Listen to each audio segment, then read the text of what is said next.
নির্বাচন committee voter তালিকা থেকে বাংলাদেশি অনুপ্রবেশকারীদের নাম বাদ দেবেই ভোটের আগে। তুমি এত কি চিন্তা করছো? এখন শুধু আমি মুসলিম বলে ভোটার লিস্ট থেকে আমার নাম বাদ যাবে? এগুলো বাজে কথা।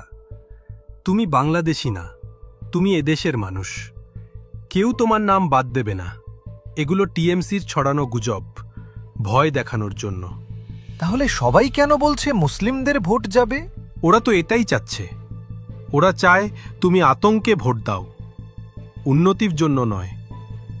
তুমি এখন তোমার মেয়ের নিরাপত্তা, তোমার পরিবারের ভবিষ্যৎ, তোমার ছেলে মেয়েদের চাকরি ব্যবস্থা, এই বিষয়গুলো মাথায় রেখো ভোট দেওয়ার সময়। এই ধরনের মিথ্যা রটনায় মাথা ঘামিও না। ভাই, তোমাকে এত উদ্বিগ্ন দেখাচ্ছে কেন? আমার নামও বাদ যাবে। আমি তো 25 বছর আগে বাংলাদেশ থেকে এসেছি। তোমার নাম বাদ যাবে না। তুমি অনুপ্রবেশকারী নও, শরণার্থী। তোমার মতো হিন্দুদের রক্ষা করতে যারা বাংলাদেশ, আফগানিস্তান, পাকিস্তান এ ধর্মীয় অত্যাচারভুক্ত, কেন্দ্র সরকার এবং বিজেপি তাদের জন্য সিএএ এনেছে।